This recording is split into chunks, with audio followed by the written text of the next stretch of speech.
നമ്മൾ പണ്ട് 4 വർഷങ്ങൾക്ക് മുമ്പ് കണ്ടുമുട്ടിയപ്പോൾ ഞാൻ പറഞ്ഞിരുന്നു, പ്രതിമാസം 10 ലക്ഷം രൂപയ്ക്ക് മുകളിൽ താങ്കൾക്ക് ഏൺ ചെയ്യാൻ പറ്റുമെന്ന് പറഞ്ഞപ്പോൾ താങ്കൾ അന്ന് വിശ്വസിച്ചിരുന്നില്ല.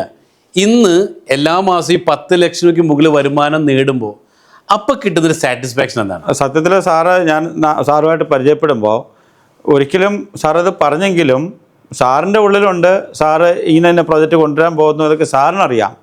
പക്ഷെ കേൾക്കുന്ന ഒരാളെ സംബന്ധിച്ചോളം അത് വേറൊന്നും കൊണ്ടല്ല, കാരണം 10 ലക്ഷം രൂപ അങ്ങനെ ഒരു മാസം ഉണ്ടാക്കുന്ന എൻ്റെ സ്വപ്നത്തിൽ പോലും ഞാൻ ചിന്തിക്കുന്നില്ല. എനിക്ക് വട്ടാണെന്ന് ചിന്തിച്ചില്ലേ? തീർച്ചയായിട്ടും. ഏതാ ഇത് ഈ പറഞ്ഞ പോലെ തള്ളാണെന്ന് തന്നെ ചിന്തിച്ചേ. തലയ്ക്ക് ഇത് പിടിച്ച ഒരാൾ പറയുന്നതായിട്ട് അന്ന് ചിന്തിച്ചോളൂ. കോവിഡിന് ശേഷമാണ് നമ്മൾ പരിചയപ്പെടുന്നത്. ആ സമയത്ത് 21. അതെ. പക്ഷെ ഞാൻ ഒരു കാര്യം അന്നും സാറിനെ വിശ്വസിച്ച ഒരു കാര്യം, ഞാൻ ഒരു പൈസ കമ്പനിയിൽ അടയ്ക്കുന്നുണ്ടെങ്കിൽ അതിന് കൃത്യമായിട്ടുള്ള പ്രൊഡക്റ്റ് എനിക്ക് കിട്ടുന്നു എന്നുള്ളതാണ്. നമ്മളെപ്പോഴും ഒരാളെ നമ്മൾ ബിസിനസ്സിലേക്ക് കൊണ്ടുവരുന്ന ഒരാൾക്ക് അയാൾ കൊടുക്കുന്ന പൈസയ്ക്ക് തുല്യമായിട്ടുള്ള പ്രൊഡക്റ്റ് കിട്ടുന്നുണ്ടോ? അതായത് ഞാൻ കൊണ്ടുവന്നൊരു ബിസിനസ് കാരണം പണം ചോദിച്ച് എൻ്റെ വീട്ടിലേക്ക് ആരും അന്നെല്ലാം ബ്രാൻഡ് ഐറ്റംസ് ആയിരുന്നല്ലേ? അതെ.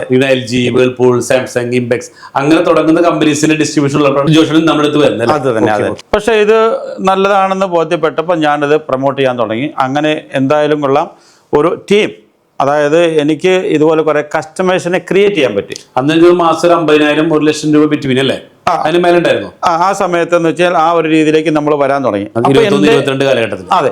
അപ്പോൾ എനിക്കൊരു ഇത് വിശ്വാസം കൂടുതൽ വന്നു. സാർ എന്ന് പറഞ്ഞതിനകത്ത് ഈ കാര്യമില്ലാതില്ല എന്നുള്ളൊരു ചിന്ത എന്നിലേക്ക് തന്നെ വന്നു. ഇങ്ങനെ ഒരു ലെവലിലേക്ക് എത്തുമെന്നുള്ള അന്നും എനിക്ക് പൂർണ്ണമായിട്ടൊരു വിശ്വാസമില്ല. അപ്പോൾ ആയിരിക്കുന്ന സമയത്താണ് സാറിൻ്റെ ആ ഒരു പുതിയ പ്രോജക്റ്റ്, അതായത് ഇന്നോവേറ്റീവായിട്ടുള്ള പ്രോജക്റ്റുകൾ സാറ് കൊണ്ടുവരാൻ തുടങ്ങിയപ്പം അവിടെയും ഒന്ന് ശങ്കിച്ചായിരുന്നു. ഈ ആദ്യമായിട്ട് നമ്മൾ ഈ ഒരു പ്രോഗ്രാം ഒരു ഹോട്ടലിൽ വെച്ച് നടത്തുമ്പം, അതായത് 2023 നവംബറിൽ, അതെ അതെ നവംബർ 16-ാം തീയതി അന്നാണ് ഈ പ്രോജക്റ്റ് പറയുമ്പം. പക്ഷേ ഹോട്ടൽ മൺസൂൺ എംബസി. പക്ഷേ അതെ അവിടെ പക്ഷേ എങ്കിലും ഞാനും അന്ന് ഒരു ടോക്കൺ കൊടുത്തു. സാറിന് ഒരു ടോക്കൺ തന്നു. കാരണം വേറൊന്നും കൊണ്ടല്ല, സാർ ഒരു കാര്യം കൊണ്ടുവരുന്നുണ്ടെങ്കിൽ അതിനെ ഞാൻ വിശ്വസിച്ചു പൂർണ്ണമായിട്ട്. എൻ്റെ അതുവരെയുള്ള അനുഭവത്തിൽ നിന്ന് എനിക്ക് മനസ്സിലായി സാർ എന്തെങ്കിലും കൊണ്ടുവരുന്നുണ്ടെങ്കിൽ വെറുതെ കൊണ്ടുവരില്ല, അതിൻ്റെ പിന്നെ ചില ഉദ്ദേശങ്ങൾ ഉള്ളതുകൊണ്ടാണ് കൊണ്ടുവരുന്നത് എന്നെനിക്ക് മനസ്സിലായത്. ഇന്ന് എന്നെ മാത്രമല്ല എന്നിലൂടെ കൊണ്ടുവന്ന പല ആൾക്കാർക്കും നല്ല രീതിയിലൊരു വരുമാനം മേടിക്കാനും അതിനേക്കാൾ ഉപരി ഈ പ്രോജക്റ്റുകളുടെയൊക്കെ സാറ് കൊണ്ടുവന്നിരിക്കുന്ന പ്രോജക്റ്റുകളുടെയൊക്കെ പാർട്ടായി തീരുവാൻ, അതിനകത്തൊരു ഭാഗമായി തീരാൻ, ഒരു ഓണറായി തീരാൻ എനിക്ക് സഹായിച്ചു.